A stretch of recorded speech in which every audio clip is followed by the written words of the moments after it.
Morning everyone. आज हमारे साथ हैं वर्षा सिंह। चित्तौड़ से हैं वर्षा। NLU पटियाला से इन्होंने लॉ ग्रेजुएशन कंप्लीट किया है। इन्होंने मास्टर्स बेंगलोर से किया है और फर्स्ट अटेम्प्ट में इनका जुडिशरी में इन्होंने 27th रैंक लिया है। वर्षा आज हमसे शेयर करने जा रहे हैं अपनी सक्सेस जर्नी।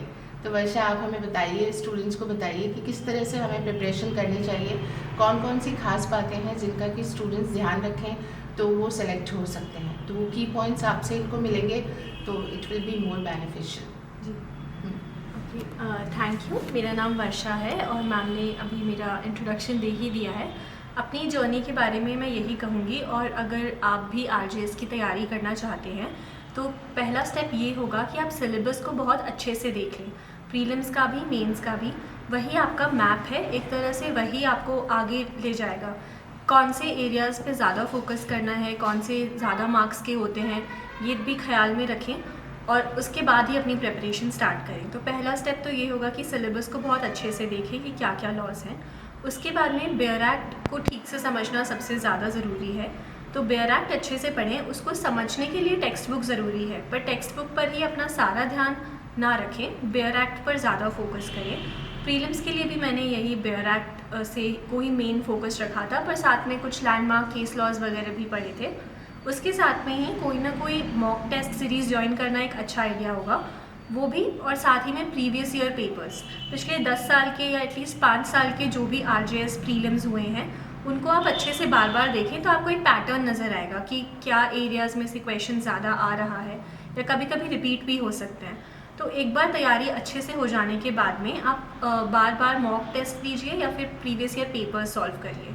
प्रीलिम्स के लिए मेरी एक ये स्ट्रैटेजी थी कि जब मैंने पहले एक बार पढ़ाई की थी तो अपने मोटे रजिस्टर्स या बड़े नोट्स जो थे उनको मैंने छोटा करके शॉर्ट हैंड नोट्स बना लिए थे, ताकि एग्ज़ाम से एक रात पहले ही उस पर एक क्विक नज़र मारने से तुरंत सारा रिकॉल हो जाए।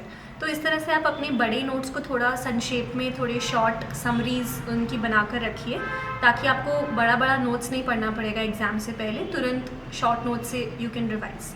मेंस के लिए जैसे ही प्रीलिम्स का रिजल्ट आया, मैंने मेंस की टेस्ट सीरीज़ ज्वाइन की थी। जितना आप लिखकर प्रैक्टिस करेंगे उतना बेटर रहेगा। कभी कभी मन में लगता है कि हाँ इतनी बार पढ़ लिया, ये तो याद ही है, पर लिखते वक्त आप उसको ठीक से लिख पा रहे हैं या नहीं, वो एक अलग ही बात होती है। तो उसके लिए आप या तो टेस्ट सीरीज़ ज्वाइन करिए या फिर अगेन प्रीवियस ईयर पेपर्स देखकर आप उनमें क्या क्या क्वेश्चंस हैं उनको बुक बंद करके एक बार लिख कर देखिए, फिर उसको मैच करिए किसी और से, या आपके अगर कोई टीचर, कोई सीनियर है, उनको कहिए कि आप ज़रा चेक करके बताइए ये मैंने ठीक लिखा है या नहीं। तो यही एक था। इंटरव्यू के पहले भी मैंने थोड़ी गाइडेंस ली थी। इंटरव्यू के लिए आपको उस वक्त के बाद आपको लॉ पढ़ना ज़रूरी नहीं है, तब it's all about your personality. तो उस वक्त तो करंट अफेयर्स, आपकी हॉबीज़, उन सब पर आप ज़्यादा थोड़ा सोचिए कि अगर क्या क्वेश्चंस आ सकते हैं, मैं क्या जवाब दे सकता हूँ।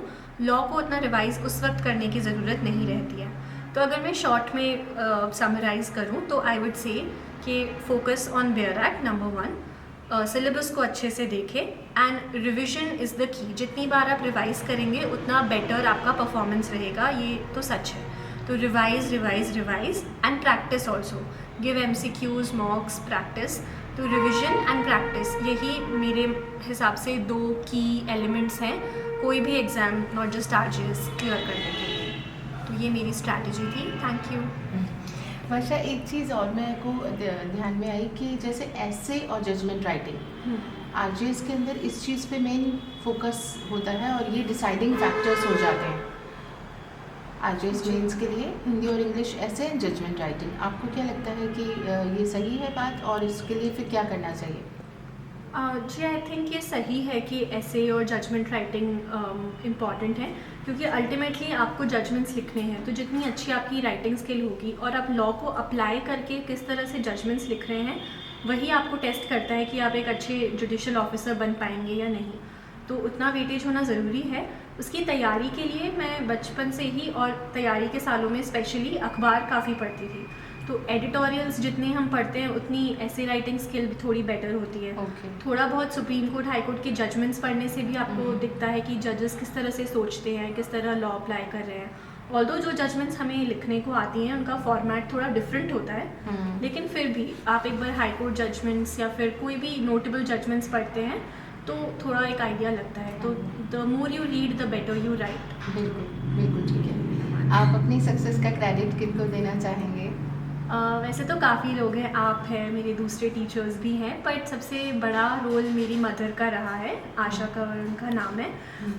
वो बचपन से ही मेरी सबसे बड़ी मोटिवेशनल फैक्टर रही हैं और उन्होंने मुझे पुश किया है कि तुम में टैलेंट और कैपेबिलिटी है तो आगे करना चाहिए। तो सबसे ज़्यादा क्रेडिट मैं अपनी मदर को दूँगी।